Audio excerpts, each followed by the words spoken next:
What's up guys, VitalSyntax here, and there was an official update for the DayZ mod.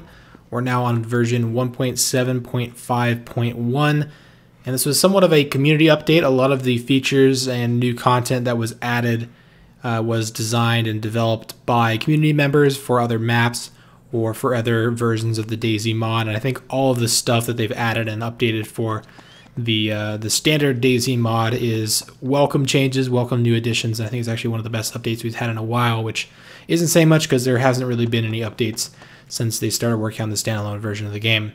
So in this video I'm going to go over some of the patch notes. I've kind of highlighted the ones that I think are more important that people want to hear about and talk about the future of the DayZ mod. So let's go over some of the new weapons that they've added. The first one is the SA-58, which is similar to an AK-47. It has a collapsible stock version, a solid stock version, one with iron sights, there's one with an ACOG sight, and another one with a CCO red dot. So quite a few options for the SA-58. I've seen that gun in a couple other maps, and it's definitely an awesome gun to use. As well as the G36, there's also a couple of variants of this one as well. We've got the compact version, the C version, there's a K, longer barrel version, there's a camouflage version. So I've also used this in Tavian and a couple other maps as well, and it's a pretty cool weapon. And then last, we also have the M40A3, quite an awesome sniper rifle, bolt action sniper that I believe has ghillie or camo attached to it, similar to the SVD camo. That's at least how it was in some of the other maps I've played, but I have yet to get it in just the normal DayZ mod.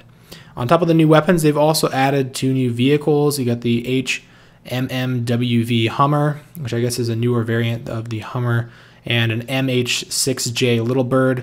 I don't know if that's different than the Little Bird, but I think there was already a Little Bird in the game, so I don't know if this is a different variant or if they've actually just added it into the base game. So we've also got a bunch of new features here. Get the ability to flip ATVs. If you've ever gotten one of those stuck upside down, then it's really frustrating. Sometimes server restarts doesn't even fix that, but there'll be a scroll option to flip over ATVs if they get stuck upside down now.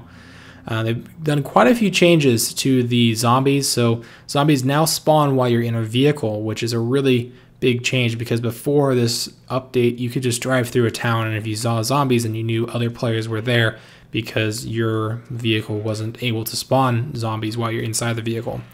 And on top of that, Zeds can also damage a vehicle. They'll first attack the glass, and if you don't have glass there to protect your players that are inside of the vehicle, they actually can do damage to the players inside.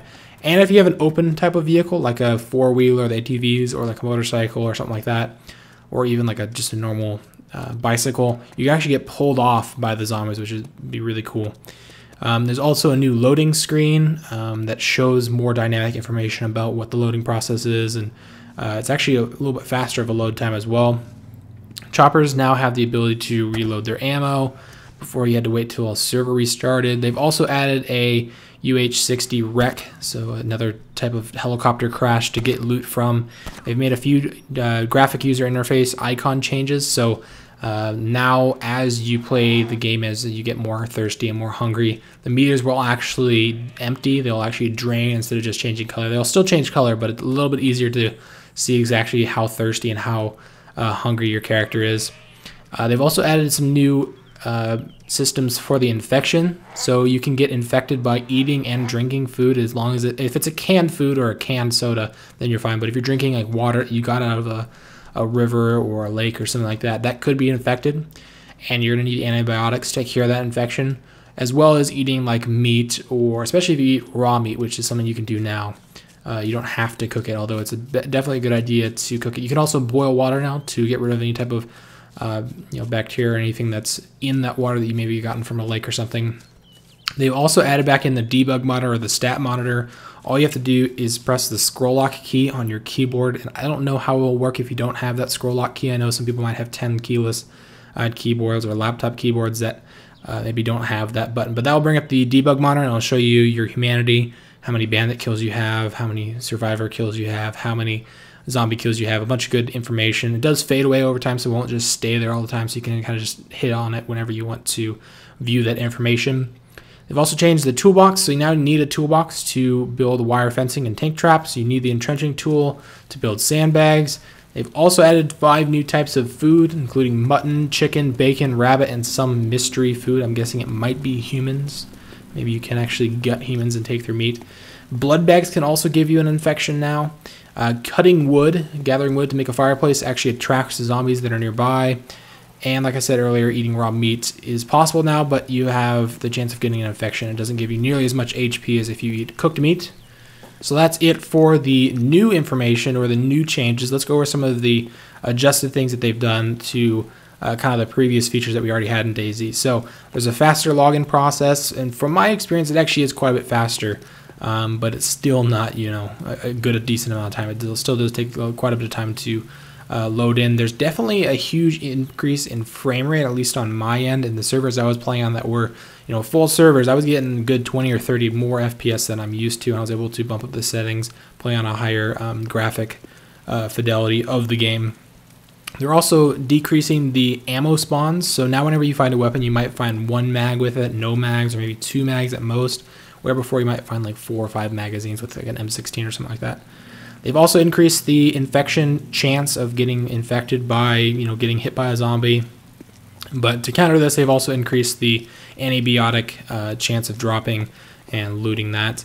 They've also switched to the vest pouch, so now it holds 12 slots of items, so it's actually somewhat useful.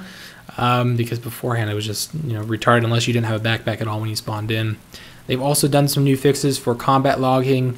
The infection will take 3 blood per second of your health away, and they removed the thermal LED 5, and they also removed the peripheral dots, or the kind of radar system they had in the game, which is something that I really like, because now you can't really just use those dots to see if another player is in the city or something like that. It's a little bit more difficult to tell because you actually have to look for the zombies instead of just seeing those dots on your screen. So anyway, that wraps up the changes for version 1.7.5.1 for the DayZ mod. There's supposedly going to be a new post about the DayZ standalone tonight, as well as some gameplay video, something along those lines. So I'll post a video talking about all that information as it comes out. But thanks for watching the video. If you enjoyed it, feel free to give me a like or a favorite, and I'll see you guys later.